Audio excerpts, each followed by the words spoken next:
লাইবা মূলত ঢাকা ৬ যে আসনটি রয়েছে এই আসনটিতেই আমরা জানি যে ইশরাক হোসেন এবং একই সাথে ডক্টর মোহাম্মদ আব্দুল মান্নান দুজনে এখানে প্রার্থিতা করছেন। তাদের মধ্যে শক্ত প্রতিদ্বন্দ্বিতার আভাস আমরা পেয়েছি ভোটারদের কাছ থেকে।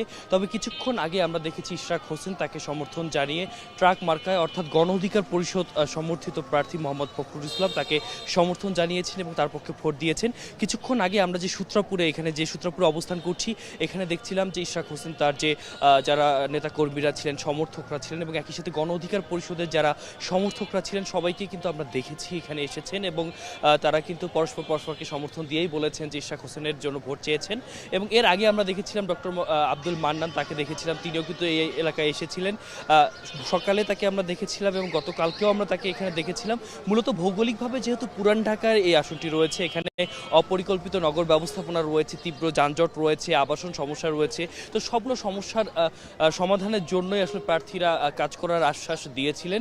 আমরা ভোটারদের সাথেও কথা বলেছি, তারা আসলে দীর্ঘমেয়াদী সমাধান চান। যেহেতু পরিকল্পনা এবং বাস্তবায়নের ক্ষেত্রে বেকারত্ব অন্যতম একটা বড় সমস্যা, তো এই সমস্যা দূরীকরণের জন্য সব ধরনের পদক্ষেপই আসলে নিতে হবে এমন দাবি কিন্তু ভোটাররা বরাবরই এখানে করেছিলেন। আমরা প্রার্থীদের সাথে যখন কথা বলেছিলাম প্রার্থীরাও বলেছেন এখানে যেহেতু বেকারত্ব এবং একই সাথে আসলে যারা যুবকরা রয়েছে তাদের কর্মসংস্থানের একটা বড় অভাব রয়েছে, যেহেতু অদূরেই বুড়িগঙ্গা নদী রয়েছে, ব্যবসা বাণিজ্যের একটা বড় একটা ক্ষেত্র রয়েছে, তো সেই জায়গা থেকে যারা জনশক্তি রয়েছে, জনবল রয়েছে, তাদেরকে জনশক্তিতে পরিণত করে দক্ষতাগত উন্নয়নের মাধ্যমে এই পুরো এলাকার অবকাঠামো একই সাথে টেকসই উন্নয়নের জন্য যে ধরনের উদ্যোগ নেওয়া উচিত সবকিছু এখানে নিতে চান। আমরা জামায়াত মনোনীত প্রার্থীর সাথে সকালে কথা বলেছি, তিনিও আমাদেরকে জানিয়েছেন আসলে সকল প্রকার দুর্নীতিকে রোধ করে একটি নির্ভরযোগ্য শাসন ব্যবস্থার জন্যই আসলে তিনি নির্বাচিত হলে কাজ করতে চান। যেহেতু অনেক সমস্যা রয়েছে প্রার্থীরা আশ্বাস দিচ্ছেন, তবে প্রচারণার আরও খবর জানতে পারলে আমরা হয়তো আরও জানাতে পারবো। তো লাইভ এই ছিল আমার এখান থেকে সর্বশেষ।